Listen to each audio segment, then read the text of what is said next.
Bonjour à tous, aujourd'hui je vous propose de passer à peu près une heure avec Gwenaël Gafric, le traducteur en français de la trilogie Le problème à trois corps, de l'auteur chinois Liu Cixin en bon français, que l'on prononce, il me semble, Liu Cixin. Nous allons avoir des précisions à ce sujet. Donc nous allons parler de science-fiction, bien sûr, mais aussi de Chine, de traduction, de langue en général, et peut-être même un petit peu de philosophie.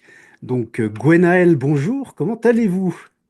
Bonjour, ça va très bien, merci pour cette invitation. Mais avec grand plaisir. Alors, votre prénom et peut-être votre nom aussi laissent entendre une origine bretonne, peut-être un petit peu, non? Oui, mais alors, elle est un peu tronquée parce qu'en fait, j'ai jamais vraiment vécu en Bretagne. Je suis lyonnais pure souche, mais effectivement avec des antécédents familiaux en Bretagne. D'accord, donc d'où le fait de se retrouver aujourd'hui maître de conférence à Lyon 3. C'est ça. Très bien.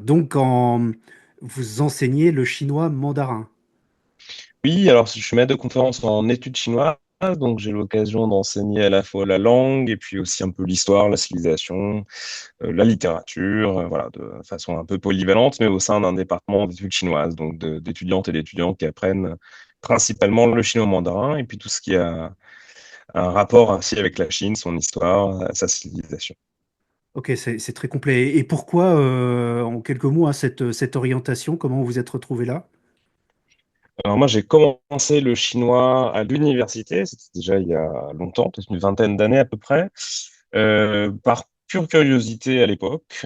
J'avais pas fait de chinois dans le secondaire, c'était d'ailleurs assez rare dans le secondaire, collège, lycée à ce moment-là. Par curiosité, volonté d'en savoir plus sur une culture qui me semblait à l'époque lointaine, sur une histoire très riche. Ce qui est aussi avantageux et intéressant quand on apprend des langues étrangères, c'est qu'on a une ouverture sur tout un tas de disciplines, en fait. C'est-à-dire qu'on va à la fois avoir l'apprentissage de la langue, de sa littérature, de son histoire, de son économie, de sa société. Donc c'est quelque chose souvent assez riche et complet, donc c'était l'occasion. Voilà. Puis comme ça m'a plu, j'ai continué jusqu'à devenir moi-même à mon tour enseignant.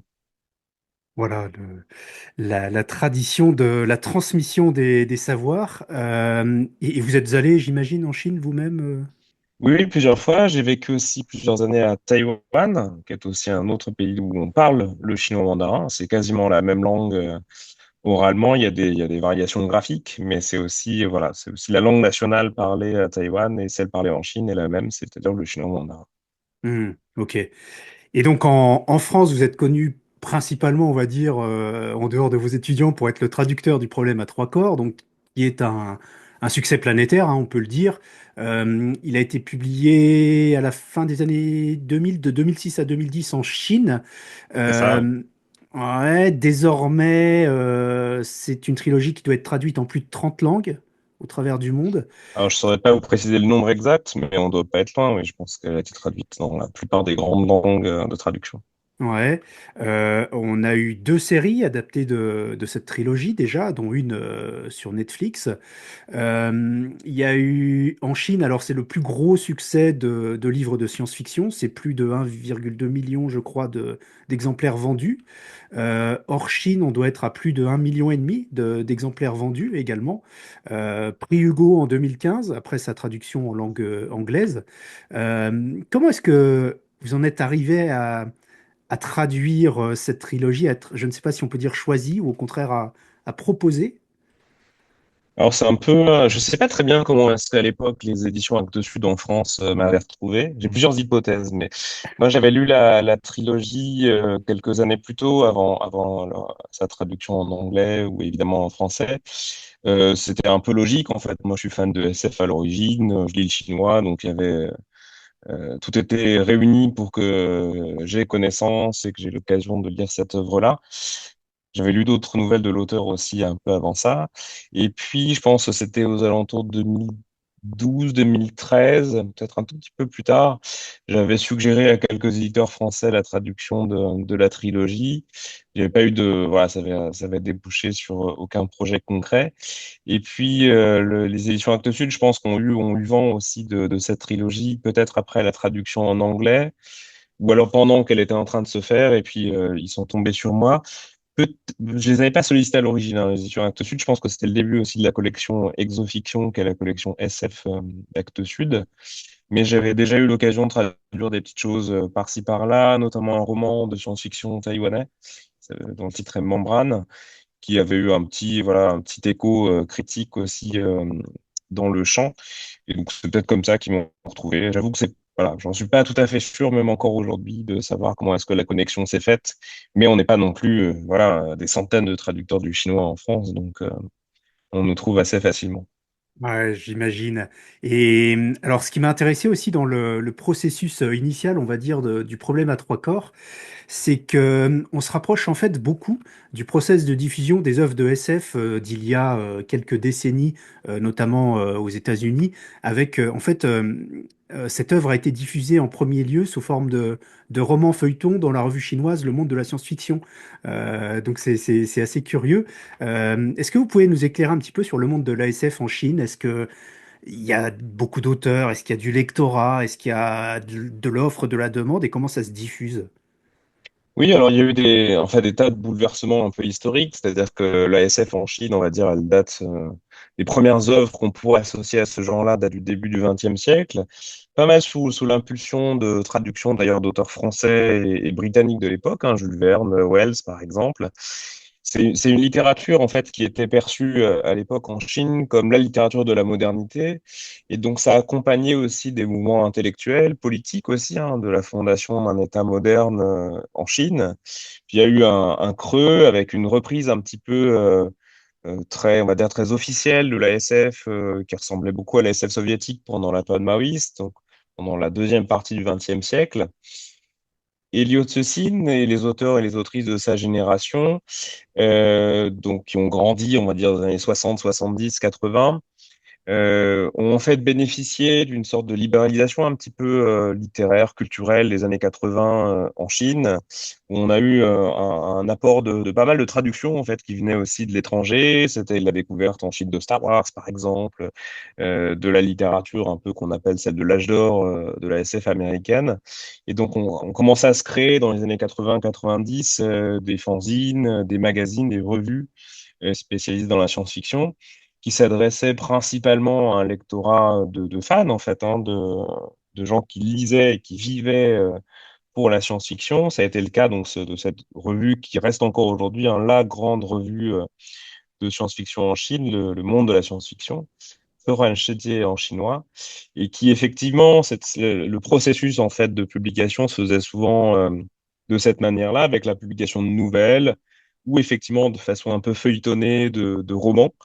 Donc ça a été le cas pour la trilogie du Problème à trois corps qui a commencé à apparaître sous forme de feuilleton dans cette revue avant d'être imprimé, d'être réédité sous forme de livre. Et ça reste encore un petit peu le cas aussi aujourd'hui en Chine. Alors, les romans sont publiés désormais plutôt directement sous forme de livre, mais les revues, alors y compris même en ligne, hein, restent des plateformes importantes, très suivies pour la diffusion de nouvelles, de novellas, de science-fiction. Ok. Et alors, ce que j'ai remarqué aussi, c'est qu'on peut trouver pas mal de petites interviews, comme on est en train d'en faire sur des blogs, des vidéos, etc., sur le net, à votre sujet. Si on est entré en contact aussi, c'est au travers de Facebook, parce que vous aviez envie d'un retour sur la traduction, vous aviez des questions, etc. Vous me semblez assez proche, on va dire, du lectorat des œuvres que vous avez traduites. Est-ce que c'est important pour vous? Qu'est-ce que cet échange avec les lecteurs, cette espèce de passerelle? Oui, alors moi, ben, étant moi-même lecteur, évidemment que ça me fait plaisir aussi d'avoir des retours de lectrices et de lecteurs. C'est vrai que j'en ai eu beaucoup de retours sur cette trilogie qui a été très lue, donc nécessairement et statistiquement, on a souvent l'occasion d'échanger avec des lectrices, des lecteurs, y compris en festival, par exemple, ou avec des blogueuses, des blogueurs qui sont très actifs dans le domaine de la SF. C'est toujours très plaisant parce que c'est très agréable d'avoir des lectrices, des lecteurs qui prennent le temps de raconter leurs ressentis de lecture, leurs questions, tout un tas de, voilà, de sujets qu'on peut aborder avec des lectrices, des lecteurs. Euh, J'avoue que ce qui est intéressant aussi, mais en tant que traducteur aussi de littérature chinoise, c'est qu'on est souvent la personne un peu intermédiaire de contact qui permet d'expliquer certaines choses, qui permet de contextualiser, ce qui est peut-être plus fréquent dans le domaine de la littérature chinoise, que peut-être en anglais, où il est plus facile d'avoir des informations sur le contexte de production d'une œuvre, sur la biographie d'un auteur, sur l'histoire même du genre, par exemple aux États-Unis. Et donc, il y a cette connexion qui se fait aussi parce que, étant d'ailleurs moi-même personnage public, entre guillemets, parce que je suis enseignant à l'université, donc c'est pas très compliqué de retrouver mon contact ou mon profil, on a l'occasion, voilà, de donner quelques petits éléments, y compris même aux médias, sur le contexte de production d'une œuvre, sur sa signification politique. Donc voilà, je me prête en tout cas très volontiers à cet exercice de communiquer, de discuter d'un auteur, de son œuvre et de la replacer dans son contexte historique. Et est-ce que tous ces entretiens, tout ça, ça nourrit un petit peu aussi votre euh, pratique et la manière dont vous abordez ce métier? Oui, forcément. Puis ça permet aussi, je pense que c'est intéressant quand on est traducteur, d'expliquer des choix, des stratégies. C'est-à-dire que je pense que n'importe quel auteur ou n'importe quel traducteur, il pourrait en fait expliquer quasiment tous les choix qu'il a opérés à un moment donné ou à un autre. Moi, j'ai des cours de traduction avec les étudiantes, avec les étudiants, et on se pose toujours la question de quel choix on a fait, avec quelles contraintes, quels étaient les autres choix à disposition. Et donc, plus on arrive à parler en fait d'une expérience qui est souvent une expérience assez solitaire, hein, l'activité de traduction, plus ça permet d'éclairer, voire même rétrospectivement de se dire, tiens, j'aurais pu faire différemment. Donc, c'est toujours assez positif parce que ça permet de raconter, typiquement la question qui est souvent posée hein, sur une certaine froideur sur les personnages. Ça permet aussi de raconter comment est-ce que l'auteur peut peut-être envisager ça, comment est-ce que nous on se situe, quels choix on peut faire, quelles différentes stratégies peuvent exister. Est-ce qu'on choisit par exemple, dans la traduction anglaise, il y a eu beaucoup de coupes, ou beaucoup de modifications, des micro-modifications, mais sur les personnages féminins, par exemple, parce qu'effectivement, c'est souvent assez cliché. Euh, Ça permet d'expliquer que, en fait, non, moi, c'est pas en changeant. Il y a parfois des petites choses qu'on peut changer, mais qui sont vraiment très marginales. Mais c'est pas parce qu'on supprime certaines descriptions de personnages féminins que la personne qui l'a écrit a changé pour autant. Donc, voilà, c'est des petits choix, des petites stratégies qu'on peut expliquer ou qu'on peut raconter et qu'on ferait moins si on devait se contenter de traduire et de proposer le texte en l'état. C'est sûr. Et alors, si on se plonge un petit peu plus dans cette œuvre en particulier, la trilogie du problème à trois corps, alors déjà, est-ce que vous avez eu l'occasion d'échanger avec l'auteur? Oui, à plusieurs reprises. Alors, on s'est jamais rencontré physiquement. Je crois que c'est le seul auteur vivant que j'ai eu l'occasion de traduire que j'ai jamais rencontré de visu. Mais on a eu l'occasion d'échanger à plusieurs reprises, alors par mail, mais par visio aussi beaucoup. Également à l'occasion d'un certain nombre d'entretiens ou d'interviews qu'il a donné à des médias, où de fait, je sers souvent d'interlocuteur ou d'intermédiaire ou de traducteur pour ce type d'interview. Donc, on a eu l'occasion de discuter, alors, je ne saurais absolument pas le quantifier, mais une bonne dizaine de fois au moins, sans doute plus d'ailleurs, peut-être une vingtaine de fois ensemble. Ouais. D'accord. Est-ce que, donc, par rapport à votre appétence déjà à la science-fiction, d'une part, aux nombreuses, assez nombreuses œuvres que vous avez déjà traduites, et donc au problème à trois corps qui est de la hard SF, on peut dire, donc une science-fiction assez dure où l'auteur essaye de tordre un petit peu des concepts réels qui existent, qui sont démontrés ou qui sont à l'étude pour certains, pour eh bien imaginer des choses un petit peu plus ésotériques parfois. Vous-même, votre rapport à la science, pas la science-fiction, mais la science, le domaine scientifique, est-ce que c'est quelque chose qui vous passionne aussi? Je pense par exemple à Roland Lehoucq, que vous connaissez sûrement, qui a parlé lui aussi du problème à trois corps. Alors moi, j'aime beaucoup la science. En fait, je suis très curieux, donc j'ai une appétence pour la science en général, la méthode scientifique aussi. En fait, comment est-ce qu'on arrive à... Je trouve qu'il y a quelque chose d'assez poétique dans la science, à lancer des intuitions qui reposent parfois sur des observations, des hypothèses même parfois philosophiques. Et comment est-ce qu'on arrive à travailler cette matière pour en arriver à expérimenter, à donner des conclusions. Mais alors, je suis absolument pas scientifique au sens des sciences naturelles, physiques moi-même. Donc, au-delà de cette curiosité, moi, ça m'est arrivé régulièrement, à l'occasion de ces traductions, même de mes travaux de recherche académique, de faire appel à des chercheuses, des chercheurs de différentes disciplines, y compris pour ma traduction. Il y a un copain astrophysicien qui s'appelle Laurent Pagani, qui est astrophysicien à l'Observatoire de Paris, qui m'a beaucoup aidé pour relire, par exemple, une partie de la production de Liu Cixin en français. J'avais collaboré aussi avec un copain astrophysicien taïwanais qui me relisait aussi, qui en plus était francophone, donc il m'aidait aussi en ce sens. Et puis des fois, simple curiosité, au-delà même de la vérification de certaines hypothèses scientifiques développées dans la SF que j'ai l'occasion de traduire, simplement parce que j'ai envie d'en savoir un peu plus sur certains sujets qui sont abordés. Et donc, au cours de mes traductions, c'est aussi un immense avantage, ou en tout cas un plaisir que j'ai quand je traduis de la science-fiction, c'est que ça m'invite, voilà, à en savoir aussi plus sur les domaines qui sont abordés. Un peu sans doute comme les auteurs, on essaye souvent en tant que traducteur, traductrice, d'avoir un parcours relativement similaire, c'est-à-dire que l'auteur, il connaît forcément mieux son sujet que la plupart de ses lecteurs. Une sorte de logique en fait interne à l'écriture.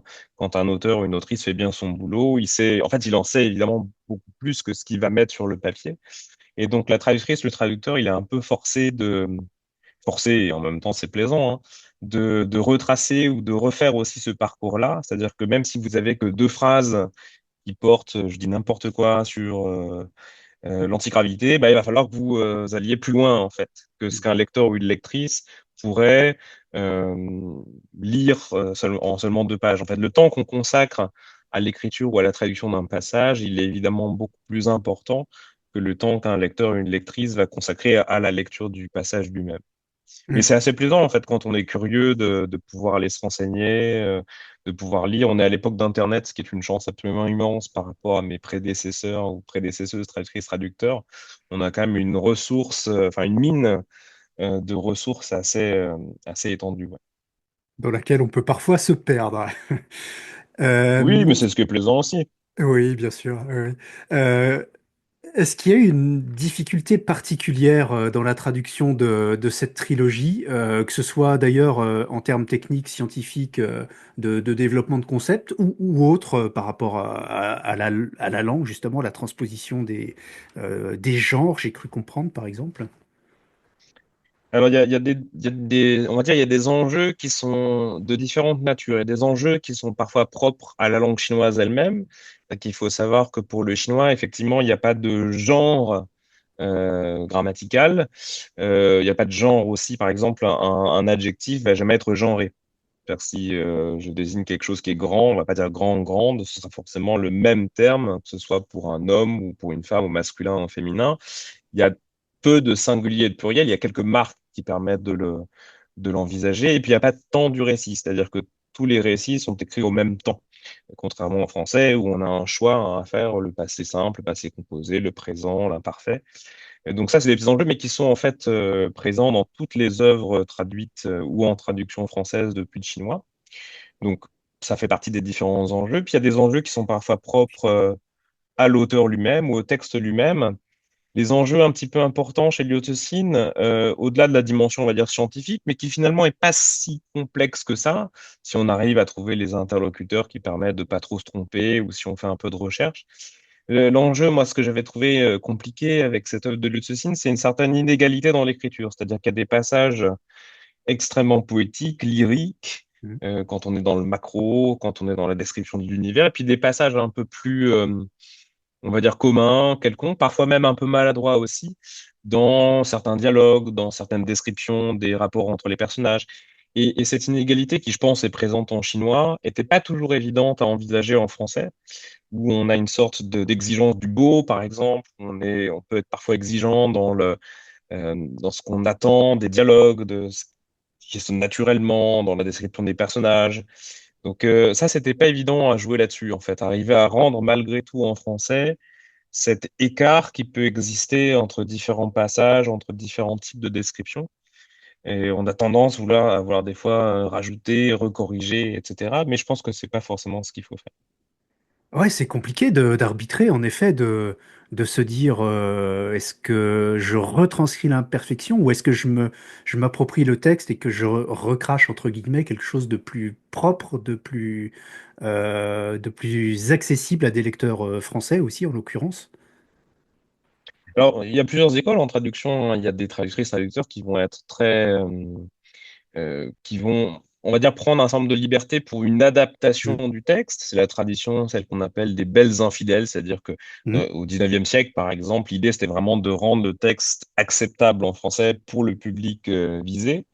C'est ce qui se fait encore aux États-Unis, alors où on essaie d'adapter au maximum, très, très souvent à l'excès, hein, pour le public américain, en ayant en tête une sorte de lecteur modèle américain qui ne connaît rien à rien, et donc il faut lui pré-mâcher le texte. Je pense que la plupart des traductrices traducteurs en français aujourd'hui ont changé un peu d'approche, hein. On essaye de rendre un texte et les effets du texte, y compris même dans ses imperfections, dans ses maladresses. On écrit le texte de quelqu'un d'autre, donc Mm. évidemment que si j'avais dû écrire cette trilogie-là, alors j'aurais jamais eu le talent de l'auteur pour la raconter, forcément j'aurais fait des choix différents. Mais avant tout, ce qu'on cherche à donner à entendre, c'est une voix un peu singulière, donc y compris même dans ses différents accents, dans ses tons, dans ses écueils. Voilà, donc c'est un peu l'école à laquelle je vais me rattacher. Ouais. D'accord. En comptant Et toujours, c'est important sur l'intelligence des lectrices et des lecteurs aussi.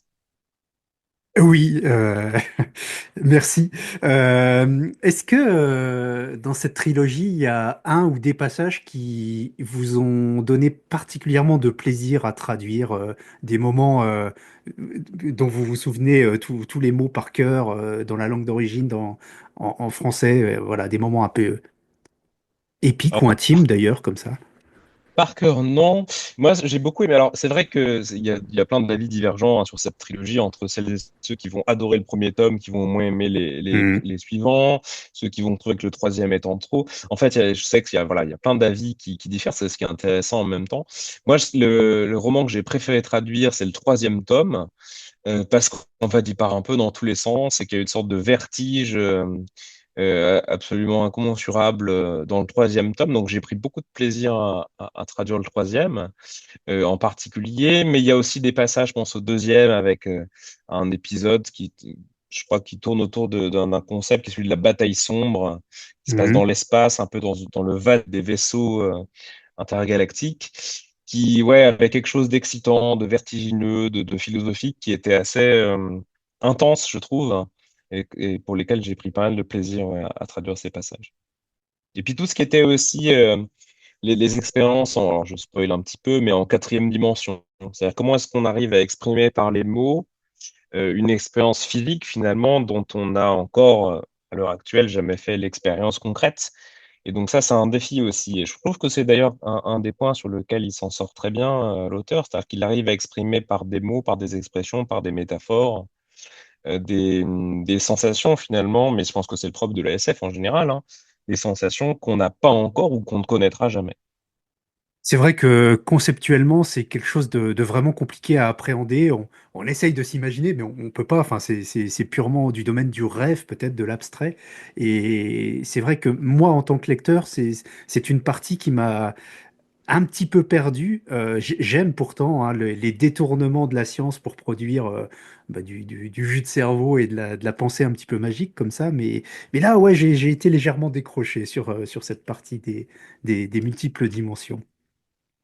Je pense que voilà, c'est propre à chacune et à chacun, hein. Hmm. C'est aussi quel rapport on entretient avec la langue, avec le rapport entre le réel et la langue. Voilà, je pense que ça, c'est aussi du domaine du sensible et de ce que chacun peut éprouver. Vous avez évoqué il y a quelques minutes le fait qu'il n'y ait pas de temps en chinois. Alors ça, c'est extrêmement intriguant pour des gens comme nous, bien que on s'aperçoit que l'usage des temps, des modes et des temps en français s'étiole de plus en plus, disparaît un petit peu. On parle de plus en plus en fait au présent tout le temps. On est ancré dans notre présent.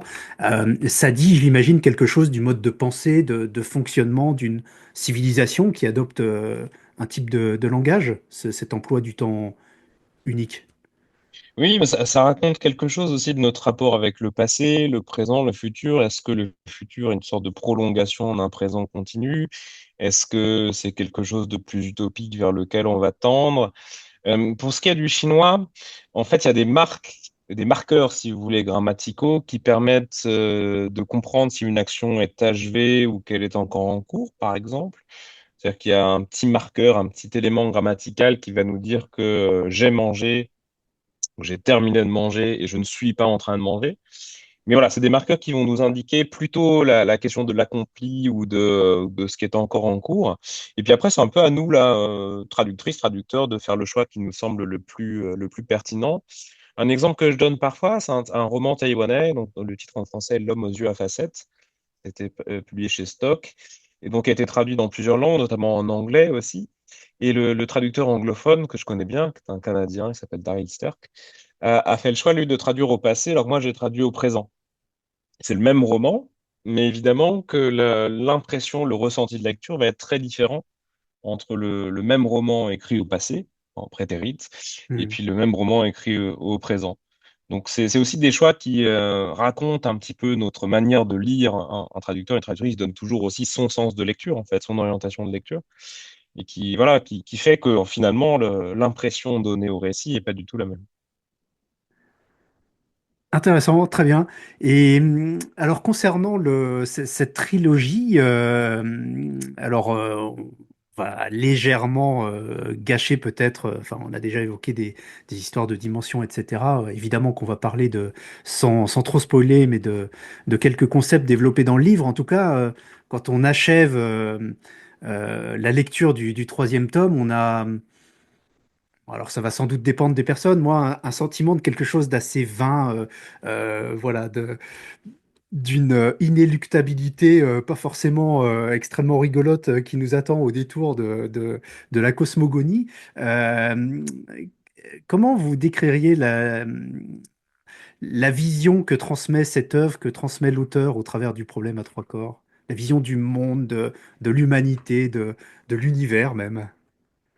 Ouais, il y a plein on va dire, d'hypothèses ou d'interprétations différentes, y compris en Chine, en fait, qui se pose la question de savoir si c'est finalement une œuvre extrêmement pessimiste ou au contraire optimiste, ou alors qui essaie d'atteindre une certaine forme de neutralité. Chacun peut avoir, je pense, sa lecture.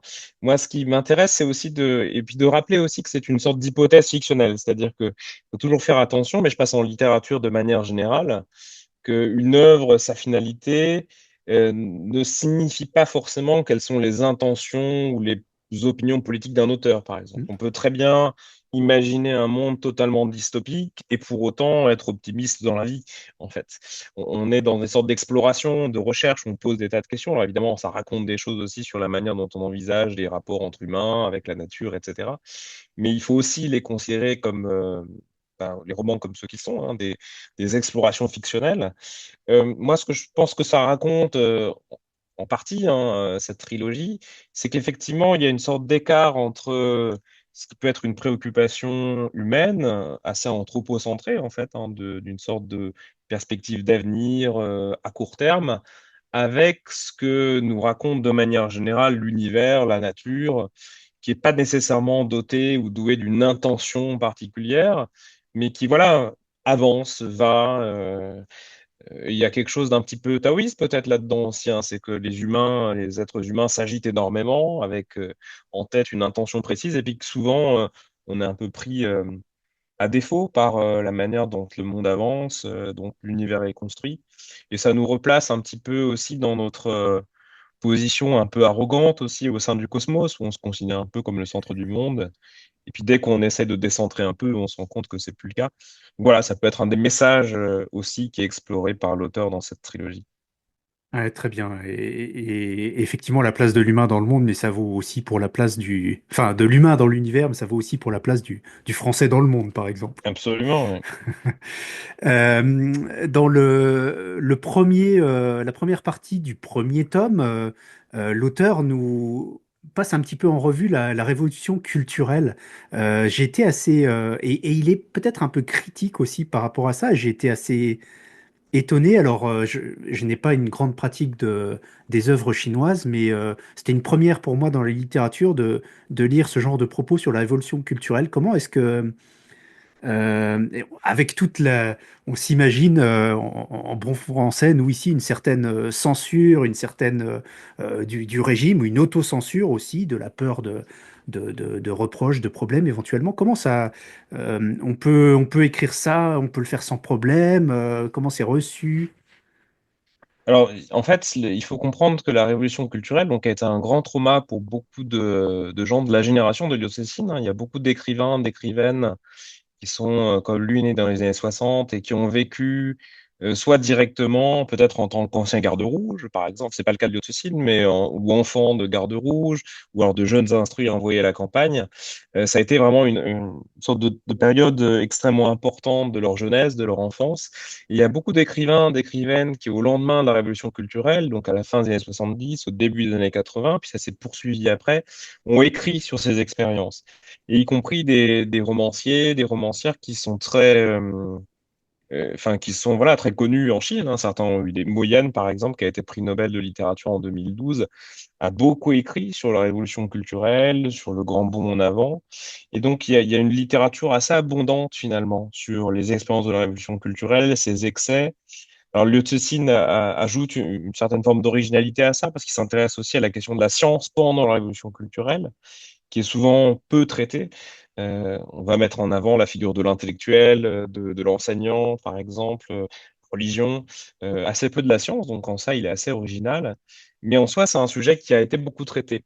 Alors effectivement, il faut aussi se rappeler que voilà, l'auteur, en tout cas Liu Cixin écrit dans les années 2000, et c'est pas tout à fait le même contexte que la Chine contemporaine. C'est-à-dire que le pouvoir chinois a pas les mêmes choses à raconter ou a pas la même volonté de cacher, de dissimuler certaines périodes dans son histoire. Donc ça dépend aussi la question de la censure, hein, du moment où est produite l'œuvre. Et c'est vrai qu'en 2006, c'était plus facile sans doute que ça l'est aujourd'hui d'aborder certains sujets.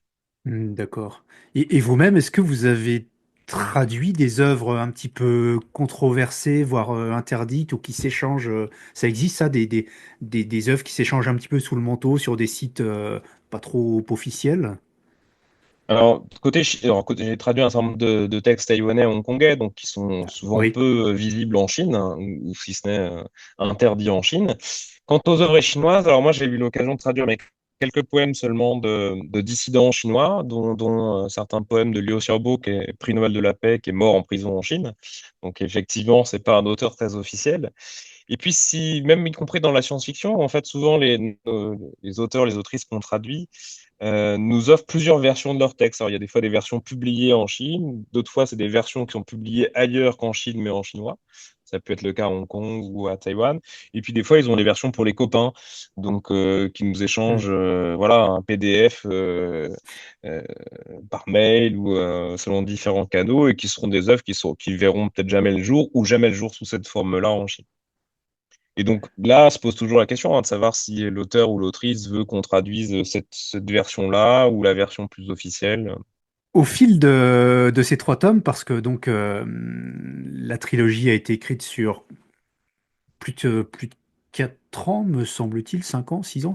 Est-ce que vous avez perçu une évolution de la pensée de l'auteur, peut-être même de son style, pourquoi pas, qui peut s'affirmer hein, au fil des années comme ça? Alors, en fait, il faut imaginer que l'auteur avait écrit un certain nombre de nouvelles avant et même Hmm. quelques romans aussi. Et donc ça s'est affiné et je pense qu'effectivement la trilogie constitue vraiment une sorte de d'apogée, on va dire, dans son œuvre littéraire. D'ailleurs, il a assez peu écrit après, en fait. Donc c'est un travail et on ressent par exemple dans les nouvelles qu'il a pu écrire, alors qu'on été traduites aussi en français, disponibles chez Actes Sud. On voit une sorte de maturation de certains thèmes, de certaines expérimentations littéraires. Mais on ressent aussi ça un petit peu dans la trilogie. Mais d'ailleurs, lui, il a dit à à reprises, en fait, hein, il pensait pas forcément que le premier tome aurait beaucoup de succès. Donc, même si c'était projeté dans une évolution de l'histoire, il s'est beaucoup plus lâché, libéré, peut-être dans le deuxième, dans le troisième tome, qu'il l'aurait fait si l'œuvre avait eu un succès moindre, par exemple. Et donc, je pense qu'il s'est permis aussi un certain nombre de libertés d'écriture, de thématiques, de sujets abordés. On a presque dans le troisième tome une explosion même des sujets. On se dit qu'il Hmm. aurait même pu écrire trois, quatre romans à partir de ce qu'il évoque. Et donc voilà, on sent peut-être une sorte de liberté thématique plus importante dans le troisième tome. Ouais. D'ailleurs, il me semble hein, qu'il y a des fanfictions, il y a tout un ensemble d'œuvres produites par des lecteurs autour de l'univers de la trilogie. Oui, tout à fait. Ouais, il y en a eu, déjà, la fanfiction en Chine est assez développée, hein. Il y a beaucoup, beaucoup d'œuvres de fanfiction. D'ailleurs, pas que sur des auteurs chinois, hein. Il y a une production pléthorique à partir d'Harry Potter Ah oui. ou de Star Trek et il y en a eu effectivement un certain nombre aussi pour l'œuvre de Liu Cixin. Il y a un roman d'ailleurs qui est paru en français, qui est paru en français aussi, hein. Ça s'appelle La Rédemption du Temps d'un auteur qui s'appelle Bao Shu, qui est par ailleurs lui un très bon auteur de science-fiction. Alors il y a très peu de choses traduites en français. On peut le regretter, hein, de cet auteur-là, et qui avait produit cette fanfiction assez rigolote euh, de Liu Cixin, qui a eu un certain écho en Chine, mais qui est par ailleurs, lui, un très bon auteur de science-fiction aussi, qui n'a pas fait que des fanfictions. Alors, vous avez évoqué un petit peu le style qui change au fil des trois romans. Et moi, ce que j'ai beaucoup apprécié, c'est qu'on ne s'endort pas vraiment, même s'il y a quelques longueurs, je trouve. Mais on ne s'endort pas parce qu'on n'arrête pas de changer de style. On a du thriller, on a un petit peu des imbroglios politiques, on a des moments plus intimes, de l'introspection. Par moments, on glisse carrément dans le space opéra. C'est assez rare, je trouve, d'avoir autant de variété au sein d'une même œuvre. Mais je pense que d'ailleurs, c'est quelque chose qu'on note dans ces nouvelles, où il explore différents genres ou sous-genres de l'ASF. Il a écrit de l'Uchronie, il a écrit de la science-fiction alors très scientifique, c'est-à-dire qu'il va vraiment discuter de théories scientifiques de façon assez poussée. Effectivement, un petit peu d'anticipation sur des sociétés futures, à différentes échelles aussi. C'est-à-dire que c'est un auteur qui, je crois, manie assez bien cette variation d'échelle entre l'échelle individuelle, familiale, historique, et puis des échelles beaucoup plus macro. C'est aussi un auteur, je pense, qui lit beaucoup d'essais historiques, par exemple, de scientifiques évidemment, et donc qui s'en inspire beaucoup de la manière dont on essaye aussi de décentrer l'individu dans le long terme, ou dans le long cours, ou dans l'espace géographique plus important. Donc, je pense que ça fait partie effectivement de sa singularité, hein, cette variation d'échelle, euh, à la fois dans les récits, puis même dans sa manière d'écrire. Hmm. Oui, c'est vrai qu'on n'arrête pas de sauter d'individus, alors qu'ils peuvent être extrêmement importants, puisque repose sur leurs épaules le sort du monde. Et puis à des gouvernements, à ce genre de choses. Euh, alors moi, il y a un petit truc qui m'a titillé dans cette trilogie. Enfin, il y en a plusieurs, mais un en particulier, c'est l'absence totale de l'Afrique. Est-ce que c'est propre à la Chine d'avoir, enfin, de ne pas se préoccuper de ce continent, propre à cet auteur? Est-ce qu'il y a une explication? Il y en a sans doute plusieurs. Alors, en fait, l'Afrique est absente aussi de la plupart des œuvres de SF euro-américaines également. Oui. Donc, c'est pas du tout propre à la Chine. Et je pense que dans la SF euro-américaine, de manière générale, ce qui n'est pas européen ou américain est très peu présent. Alors, ça change un petit peu maintenant, mais pendant longtemps, ça n'a pas été le cas non plus. Alors, il y a quelques nouvelles, il y a notamment une nouvelle, alors, je crois que ça s'appelle L'ère des anges, où Liu Cixin parle, et c'est assez intéressant, d'un pays africain imaginaire, la Zambie, mais il pose des questions aussi d'éthique et de à quelle fin on utilise la science, dans quel objectif. Elle est effectivement assez peu présente dans la trilogie. Je pense même d'ailleurs, et c'est peut-être une différence par rapport à l'adaptation sur Netflix, par exemple, que la question même de la nation ou du continent est finalement assez peu présente dans la trilogie. C'est-à-dire qu'il s'avère que la plupart des personnages sont chinois. Il y a quelques personnages Mhm. américains, australiens, mais finalement, c'est assez peu, on va dire, important, ou ça affecte assez peu le développement de l'histoire. C'est-à-dire que les personnages auraient pu ne pas être chinois et ça n'aurait pas été si gênant que ça. Alors, pour des besoins, effectivement, d'ancrage historique, c'était important que ça se passe en Chine avec la révolution culturelle.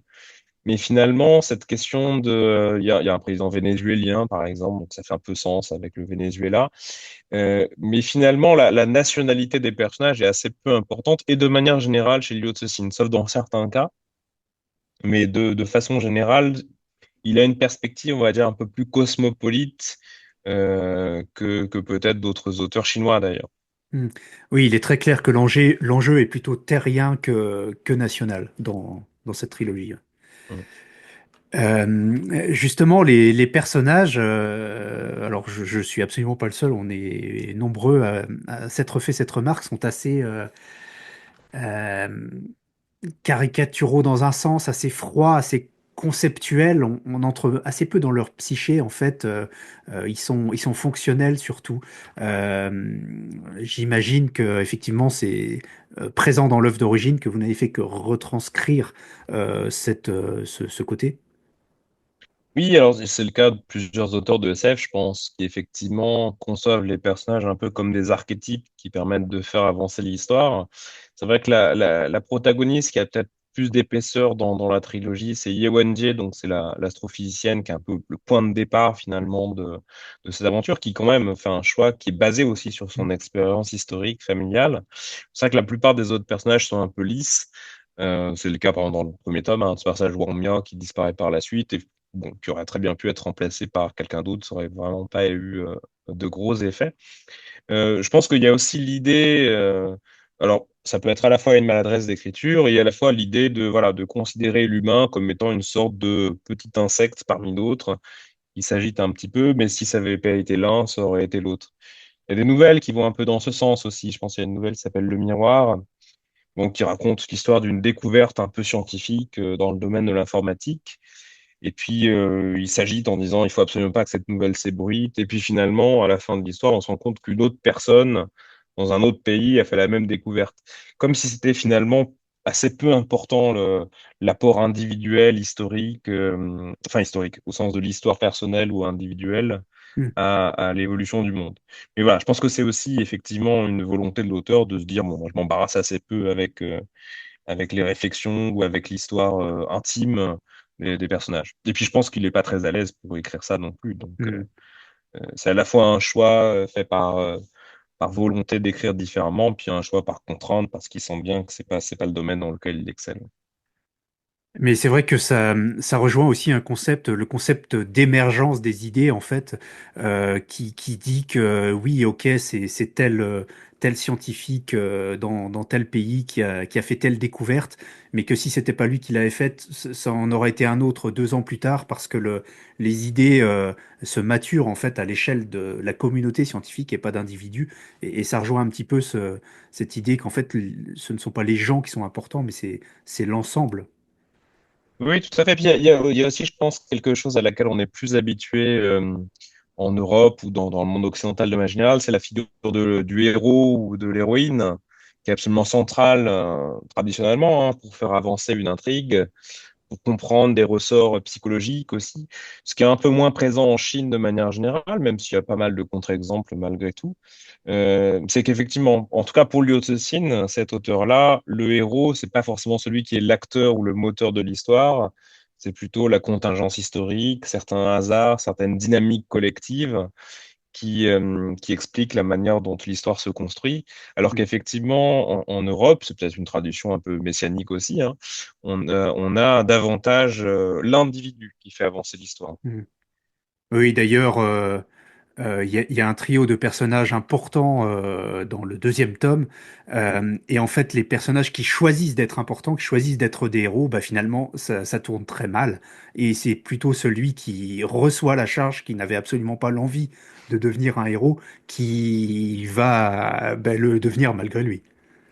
Oui, et puis je pense que c'est aussi une mise en scène c'est le cas dans le dernier tome de la personnage qui s'appelle Cheng Xin. C'est une mise en scène de l'échec en fait, de toutes les tentatives de vouloir contrôler quelque chose. Mm. Et en réalité, dans toute la trilogie, mais je crois que c'est assez fréquent dans le de Liu Cixin en général. Contrairement peut-être à une science-fiction euro-américaine où le héros réussit, et il faut qu'il réussisse parce que c'est l'objectif de départ. En fait, on part de l'échec et on va vers la réussite. Chez Liu Cixin, on va souvent vers l'échec. Donc ça peut être assez frustrant aussi de se dire, bon, en fait, ils refont les mêmes bêtises à chaque fois. Mais je pense que ça, pour le coup, c'est assez volontaire. C'est de dire qu'on s'agite, on fait beaucoup de choses, et que finalement, la réussite en tant que telle, elle est absolument pas garantie. Ah. Lors de tous ces exercices de traduction, d'ailleurs, ça vous a pris combien de temps, la traduction de la trilogie? Alors bon, j'avais à peu près un an. Et il s'écoule un an généralement après la traduction de chaque tome. Donc concrètement, on va dire entre 6 et 8 mois pour la traduction de chaque tome, ouais. Ok. Parce qu'il y a le temps de Euh, relecture, oui. d'impression, etc. Ouais. Est-ce qu'il y a des moments où vous avez eu l'impression que le texte vous échappait, que vous n'étiez plus vraiment au contrôle de votre activité de traducteur? Je saurais pas dire si ça m'échappait. Il y a forcément des choses qui nous échappent. Euh, c'est aussi d'ailleurs assez intriguant ou assez excitant, hein, le moment où le texte raconte autre chose ou par ailleurs. Il faut aussi ne pas trop se mettre de pression. C'est-à-dire que c'est aussi normal qu'une œuvre qui n'est pas la vôtre à l'origine vous échappe sur certains aspects. L'idée, c'est vraiment essayer de faire ressentir des effets, alors qui sont des effets de lecture que nous, on a en tant que traducteur, mais qu'on essaye aussi de transmettre, de faire transparaître aussi en langue française. De toute évidence, on n'est pas l'auteur original du texte, donc finalement, si le texte, nous, en tant que lecteurs un peu privilégiés en un sens, parce qu'on passe quand même du temps sur le texte, qu'on maîtrise a priori la langue de départ, s'il y a des choses qui vraiment nous échappent, eh ben, c'est un peu normal qu'elles échappent aussi aux lecteurs, aux lectrices. Il y a plusieurs écoles, encore une fois, hein, de traducteurs, traductrices qui posent énormément de questions sur tous les passages d'un roman à l'auteur, en disant qu'est-ce que tu as voulu dire par là? Est-ce que j'ai la bonne interprétation? Moi, je fonctionne un peu différemment. Je préfère parler de l'auteur de plein d'autres choses, mais pas de son texte lui-même. Sauf dans des cas de détails bien précis, s'il y a une citation quelque part, s'il fait référence à un personnage d'un autre récit. Donc, c'est vraiment des points de détail. Sur l'interprétation globale, j'essaye de comprendre l'œuvre à travers ses lectures à lui, sa vision du monde, mais moins le regard qui va, ou en tout cas moins l'interprétation qu'il va donner. D'autant Mhm. plus que l'interprétation qu'il donne en 2020 d'un roman paru en 2006 peut être tout à fait différente, ou il peut très bien avoir oublié. Enfin, nous-mêmes, hein, on écrit des choses et puis 2 ans plus tard, on n'en a aucun souvenir. Oui, et puis on réécrit en permanence nos souvenirs, on les réinterprète au fil Voilà. de l'eau, donc. Et est-ce que vous avez relu la trilogie dans sa traduction française, pour le coup, chez Actes Sud? Est-ce que vous l'avez relu comme un lecteur, en fait? Est-ce que c'est possible, ça, de... Alors, je pense que comme un lecteur, non, c'est jamais possible. J'ai relu certains passages pour les rééditions en fait en français. Donc, il y avait il restait des coquilles ou des petites choses que j'ai modifiées un petit peu à la marge. De toute façon, en fait, il faut pas relire quand on est traducteur de manière générale, parce qu'on a envie de tout changer. C'est mon cas, hein. Si je devais refaire la traduction demain, je réécrirais ou je retraduirais totalement. Donc c'est pas, je pense que même pour les auteurs, en fait, ils vous diront qu'ils aiment pas relire leur texte. Parce qu'on a envie effectivement de tout changer. Moi, je l'ai fait un peu, mais de façon contrainte. Enfin, j'étais pas obligé de le faire, mais pour rectifier des petites choses ou pour voilà, corriger des petites coquilles qui restaient, qu'on avait pointées. Donc voilà, je suis un peu retombé dessus. Et puis il y avait un certain nombre d'adaptations, notamment en bande dessinée. C'est sorti chez Hachette l'année dernière. Enfin, il y a 5 tomes, rien que pour le premier tome de la trilogie.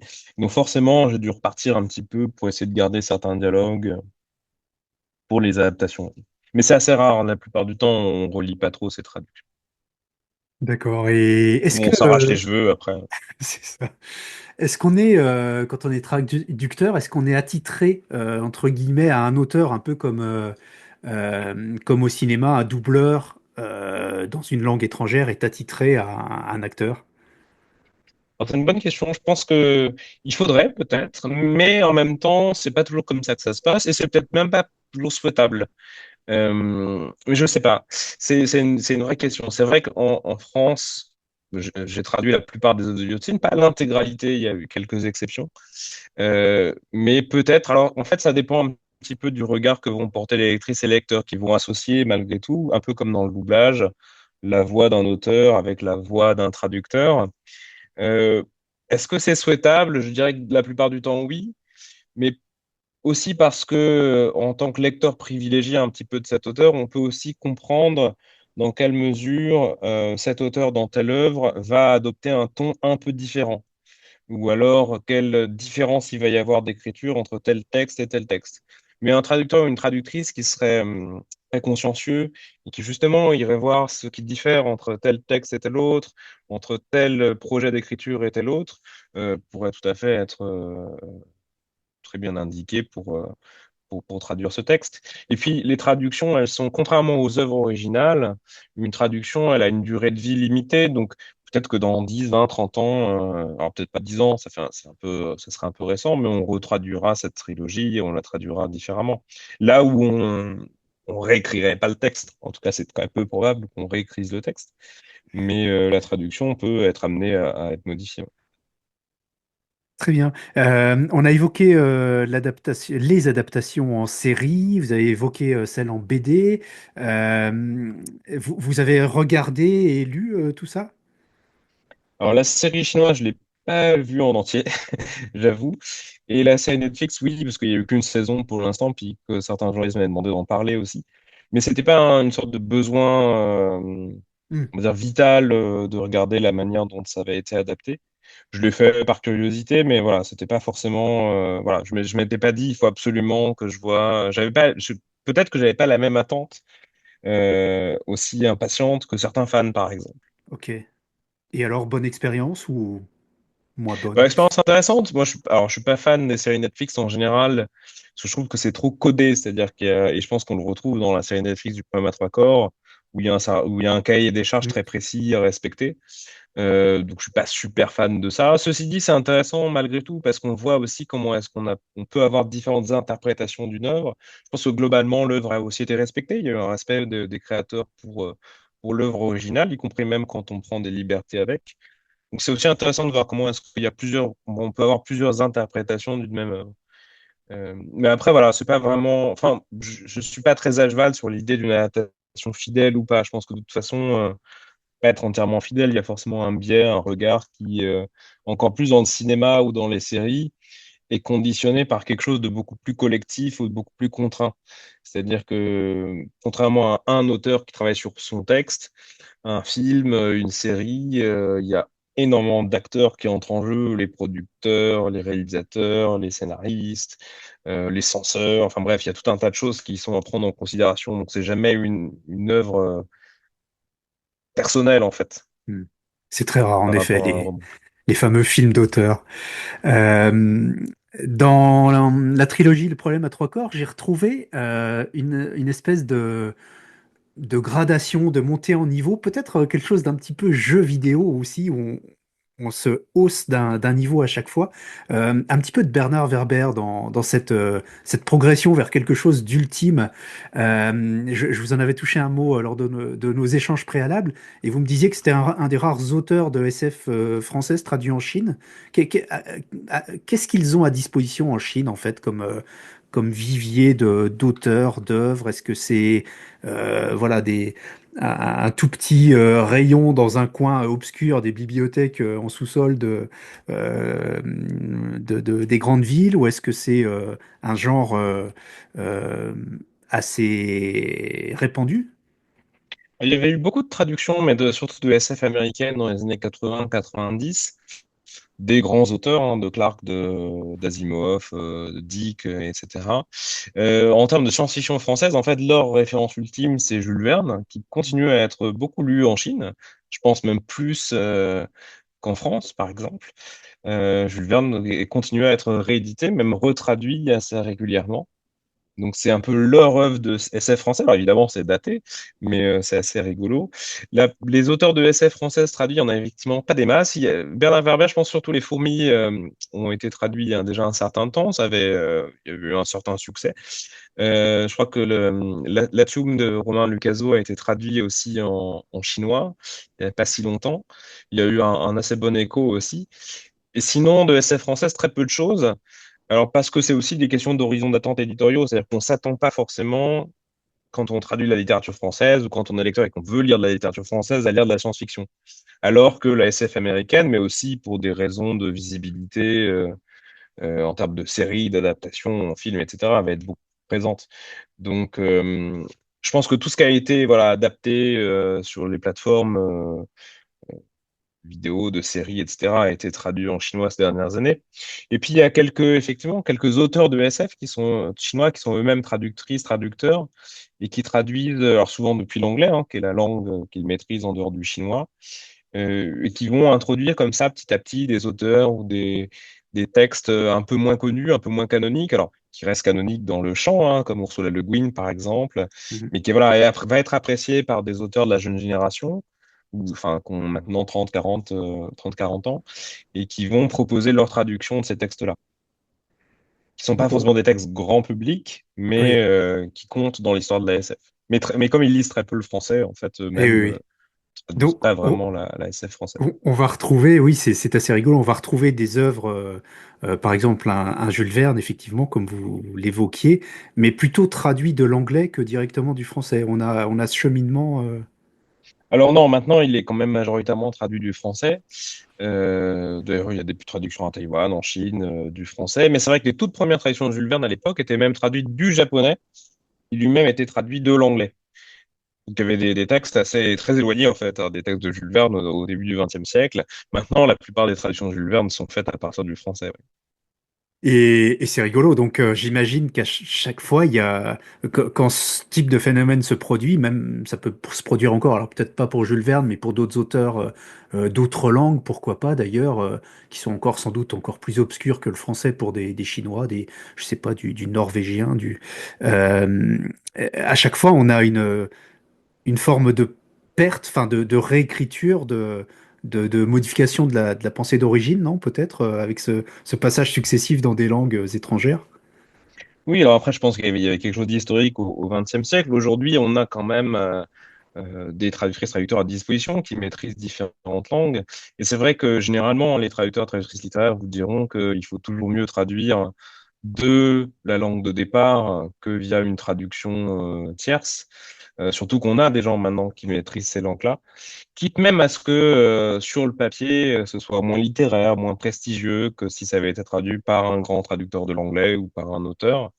Mais voilà, encore une fois, il y a plusieurs écoles, hein. Il y a des auteurs qui vont vous dire oui, il vaut mieux que ce soit telle personne qui traduise telle œuvre directement depuis l'anglais. Moi, je pense que même dans la maladresse qui peut exister quand on traduit la langue de départ, bah, ça reste important d'entendre aussi en français cette transition directe entre une langue et une autre plutôt que de passer par une autre langue. D'autant plus que ce qui est compliqué avec l'anglais, en l'état actuel des choses, dans le marché éditorial américain, il y a beaucoup de coupes, de censure, hein, parfois aussi, de suppression, d'ajouts qui font que le texte peut être très dénaturé par rapport à la langue de départ. Hmm, hmm. À titre personnel, est-ce que vous avez des références, des coups de cœur, qu'ils soient classiques ou modernes en science-fiction, peu importe l'origine, le pays, la nationalité des auteurs? Alors c'est compliqué parce qu'effectivement ça change souvent. Moi j'aime beaucoup Ursula Le Guin. Alors je sais pas si j'ai tout lu d'Ursula Le Guin, mais une bonne partie. Ouais, à la fois l'ambition, l'écriture, l'originalité, on va dire la continuité aussi. Il y a une sorte chez Le Guin de volonté qui va pas changer, en fait, de persistance dans ce qu'elle a envie de faire et dans ce qu'elle a envie de construire. Donc moi, c'est une autrice que j'aime beaucoup. Euh, Après, ça change vraiment. Enfin, je suis assez curieux de manière générale, donc je suis pas forcément grand fan de tel auteur ou telle autrice. J'essaie toujours d'avoir un regard un peu curieux sur différentes œuvres. Par exemple, en tradition de l'Occitanie, j'ai relu beaucoup de textes de Clark, par exemple, que j'avais peut-être moins lus quand j'étais jeune, et en même temps, j'ai pris énormément de plaisir à relire Arthur C. Clarke. Et en même temps, je vais avoir des auteurs beaucoup plus contemporains qui vont être que je vais beaucoup apprécier. Donc j'ai des lectures assez éclectiques, ouais. Ok, Donc je ne saurais pas vraiment citer peut-être à part Le Guin d'auteurs vraiment qui à chaque fois marchent ou font leur effet. d'accord. Et en Chine, justement, est-ce que vous auriez des auteurs à nous conseiller en particulier ou des œuvres, tout simplement, pas forcément l'intégralité de la production d'un auteur? Il y a plein d'œuvres qui ne sont pas encore traduites en français, mais je peux vous donner deux, trois pistes en traduction française, d'auteurs d'ailleurs très différents. Il y a un auteur qui s'appelle Chen Qiufan, Chen, plus loin, Qiufan, dont plusieurs nouvelles sont disponibles en français et en anglais. Un roman aussi qui s'appelle L'île de Silicium, qui est paru chez Rivage. Une autrice aussi qui s'appelle Mu Ming, M-U plus loin M-I-N-G, qui a écrit Le Bracelet de Jade, qui a encore un style très très différent. Une autrice s'appelle Xiadia, donc Xia, dont j'ai traduit aussi plusieurs nouvelles et une novella dont Tonton hors d'atteinte, par exemple. C'est des auteurs voilà, qui sont très différents aussi. Donc, il y en a un peu pour tous les goûts. Puis, en fait, il faut se dire qu'effectivement, comme pour la SF américaine ou la SF française, la SF chinoise a beaucoup d'auteurs qui ont perspectives, des techniques d'écriture très différentes aussi. C'est SF qui est en fait très riche aussi, y compris dans ses thématiques. Et c'est assez amusant de voir que, en fait, même si Liu Cixin reste l'auteur le plus largement le plus vendu en Chine, il n'est pas forcément mainstream Mhm. en tout cas dans la façon dont il a d'écrire. C'est pas du tout, c'est pas forcément voilà la manière d'écrire des auteurs de SF chinois. D'accord. Intéressant. Alors, est-ce que vous êtes vous-même auteur en plus d'être traducteur? Alors si on considère les traducteurs comme des auteurs, un peu, mais non, je publie plus maintenant. Enfin, ça c'est un peu dans le passé, mais plutôt dans le domaine de la poésie. Mais je publie pas de texte à mon compte ou à mon nom aujourd'hui. Alors, vous avez J'ai toutefois, suffisamment à faire avec la traduction. Faut j'imagine, considérer que les traducteurs, des fois, c'est un peu des auteurs feignants, où on se dit, on a bien envie d'écrire, mais en fait, c'est quand même plus pratique d'écrire les écrits des autres. ah, c'est rigolo ça. C'est pas difficile justement d'avoir cette contrainte au lieu d'avoir une page blanche et l'immensité devant soi, tous les horizons ouverts. Moi, je pense que les écrivains et les écrivaines, ils fonctionnent beaucoup avec la contrainte. Hmm. C'est ce qui permet d'être créatif, en fait, en se disant, ben voilà, je vais écrire. Alors, c'est pas forcément oulipien, hein, c'est-à-dire qu'on va pas se dire, bon, il faut que j'écrive en n'utilisant pas une seule fois la lettre E, mais je pense qu'on fonctionne beaucoup par contrainte, et la traduction étant elle-même une contrainte, elle permet pas mal de liberté. D'accord. Et en termes d'écriture, par contre, il y a un essai qui est en préparation autour de l'œuvre de Liu Cixin, justement. Oui, voilà, c'est un peu le projet du moment, enfin un des projets du moment. Bah justement, de faire un petit peu le point, parce que visiblement, voilà, c'est aussi une attente, je pense, de la part de lectrices, de lecteurs français, d'avoir une vision un peu globale de cet auteur, de son œuvre, du contexte dans lequel aussi il évolue, où il a pu produire, il a pu écrire ses textes, qui seront en fait mon interprétation aussi, hein, forcément, de, de ce qu'il a pu écrire. Donc voilà, j'espère en tout cas que ça saura intéresser certains lecteurs ou pas encore lecteurs de l'UECC. C'est ça, bah oui, moi en tout cas, je trouve la démarche très intéressante, d'autant plus que vous l'avez partagé sur Internet et avec l'envie de récolter des avis, des critiques, des interprétations, etc. de l'œuvre. Donc c'est un véritable échange et il y a un petit côté ludique et puis participatif qui est dans l'air du temps et qui est drôlement intéressant, je trouve. Bah, c'est amusant d'avoir effectivement, de connaître aussi quelles sont typiquement les questions que peuvent se poser des lectrices, des lecteurs.